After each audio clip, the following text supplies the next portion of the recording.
こんにちは。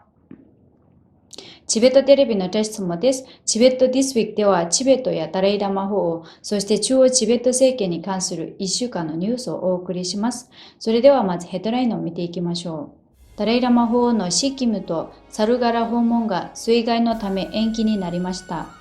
ダライラマ法王はノーベル平和賞受賞者ナルゲス・モハマディ氏に手紙を送り祝福されました。ペンバツリン主席大臣はメキシコの大学でラテンアメリカは中国との立場を考慮しチベットの大義を推進するためにより多くのことができると講演しました。ケンポスナムテンベル議長はチベット青年会議第53回創立記念式典で演説しチベット青年会議を称賛しました。オーストラリアチベット評議会の代表団はチベット亡命議会を訪問し、ケンポスナムテンベル議長らと会談しました。人口難民移住局の代表団はチベット亡命議会を訪問しました。グローバルな政党アトラス創設者がチベット亡命議会を訪問し、チベットに関する広範囲にわたる議論を行いました。ワシントン DC チベット事務所中国連絡官のツルトゥルンギャツ氏はニューヨークで民主化推進派の中国人とのセミナーに出席しました。インドチベット支援団の北部地域支部が25周年を祝いました。ブリュッセルの玄関代表はオータマエル・ボイツフォル市長を表敬訪問しました。チベット政策研究所は第5回チベットに関するインド若手研究者会議を開催しました。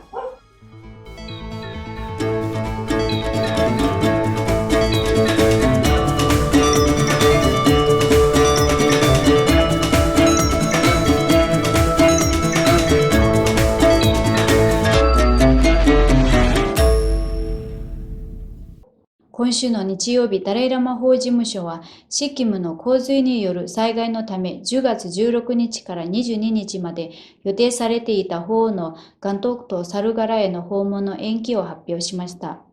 法王はシッキムの人々が救護活動に力を尽くしていることに祈りを捧げられました。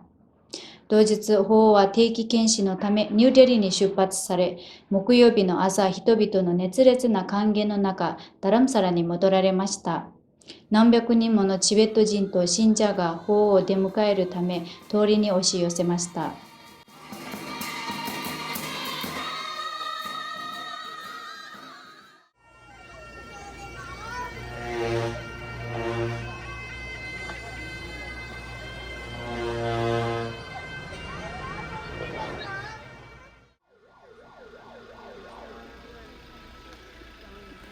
土曜日、ダライラマ法王はナルゲス・モハマディ夫人に手紙を送り、人権、自由、平等のための勇気ある活動が評価され、今年のノーベル平和賞を受賞したことを祝福されました。手紙の中で法王は、今回の受賞は私たちが生まれた瞬間からその時々において、人生において女性が果たしている重要な役割を評価したものでもあるとの考えを示されました。先週の金曜日、ラテンアメリカへの公式訪問中のペンバツリン主席大臣は、コロンビア国立大学で亡命と移動国際的な考察と題した講演を行いました。その後、ヤマタンカセンターを訪れ、そのメンバーと会談しました。出頭での最後の活動として主席大臣は出教官の対話に参加し、コロンビア内務省及びボゴタ地区出教自由事務所の代表を含む8つ以上の伝統を代表する出教的指導者と対話しました。今週の土曜日、ペンバツリン主席大臣は2日間にわたるコロンビアのボゴタへの公式訪問を終え、研究所、コロンビア国立大学、それぞれの宗教界を代表する指導者、市民社会のメンバーたちと交流し、ラテンアメリカの中心で中国とチベット紛争について議論を深めました。その後、出席大臣はメキシコに飛び、ラテンアメリカでのツアーの最後の行程に入りました。空港でペンバツリン主席大臣はメキシコ議会におけるチベットのための議員グループであるチベットの友人の議員グループの会長であるサルバドーロ・カブレラ副議長からメキシコの伝統的な歓迎を受けました。空港にはチベット支援団体の代表やチベットと長年交流のある人々がメキシコの各地から集まりました。メキシコでの最初の公式事業として、主席大臣はメキシコシティのロゼリンゴセンターを訪問しました。主席大臣はサルバドール代理とともにジェプンロセリン総員のモンゴとケーリンボチェであるゲシロプサンサムテン市、ゲシサムテンチュンベル市、ドジェ市、エモリ大学観測科学時期に基づく倫理センターの取締役であるロプサンテンジンネギ博士に丁重に迎えられました。今週の月曜日、ペンバツリン主席大臣は、メキシコの学問大学であり、メトロポリタン自治大学でチベット内部の現状について講演しました。主席大臣は中国に対して重要な役割を持つラテンアメリカの立場からチベットの大義を推進するためのさらなる協力を求めました。キャップマン代理の招きにより主席大臣はトリアス出版社とカサラム文化センターを貸し切りで見学しました。ハウス・オブ・チベットの学生たちと素晴らしい議論を交わし、ダレイラマ法王の生まれ変わりと信教の自由への影響、チベットと中国の関係のケーススタディというのを行いました。前日の月曜日、主席大臣は、長年チベットと深い関係ある人々やチベット支援団体と戦略的会議を開きました。今週の火曜日、ペンバツリン主席大臣は、カルラ・アルマゾン副大統領のご臨席のもと、500人の国会議員からなるメキシコ国会の議場にて盛大に歓迎されました。メキシコ国会議員のサルバドーロ・カロ副議長はペンバツリン主席大臣を紹介し、メキシコへの初めての公式訪問を温かく歓迎しました。カロ副議長は議員たちの声を代表してチベットの正当な大義に対する揺るぎない支持を熱烈に証明しました。ペンバツリン主席大臣は副議長の本会議場訪問に先立ち、メキシコ議会を代表して前例のないジョアン・アレハンドーラ・テルース副議長による公式声明が発表され、チベットに対する議会の公式姿勢が固まりました。ペンバツリン主席大臣は、チベットの大義に対する長期的なコミットメントを確保するため、議会の支援を制度化し、組織化するよう促しました。また、メキシコがラテンアメリカの玄関口として極めて重要な役割を担っていることを強調し、ラテンアメリカ全土の認識を高め、有意義な支援を集めるための積極的な対策を奨励しました。今週の土曜日、ケンポスナムデンベル議長は、チベット舞台芸術研究所ティバで開催されたチベット青年会議53回目の創立記念日に主賓として演説を行い、祝福しました。また議長はチベット青年会議がインドを拠点とし、世界各地に支部があるという体系的な構造を持つ最大級のチベット人非政府組織としてその事業とコミュニティにおける責任を果たしていることを評賛しました。10月5日、ATC、いわゆるオーストラリアチベット評議会のエグゼキュティブディレクターであるゾイ・ベドフォード博士率いる代表団がリトルチベットツアーの一環としてチベット亡命議会を訪れ、ケンポスノムテンベル議長、ドルマスリンティカン副議長及び常任委員会のメンバーと会談しました。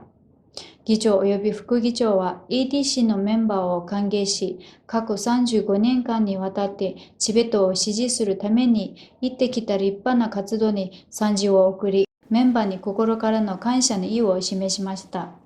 先週の金曜日、PRM と呼ばれる人口難民移住局代表団もまたチベット亡命議会を訪問し、ケンポスナムテンベル議長及びドルマツリンティカン副議長と会談し、中央チベット政権の予算の提案と承認プロセス及び草の根レベルでの実施について話し合いました。今週の火曜日、グローバルな政党であるアトラスの創設者であるアンドリアン・ベンゾン氏とコロンブ改編サルバドー氏がチベット亡命議会を訪問し、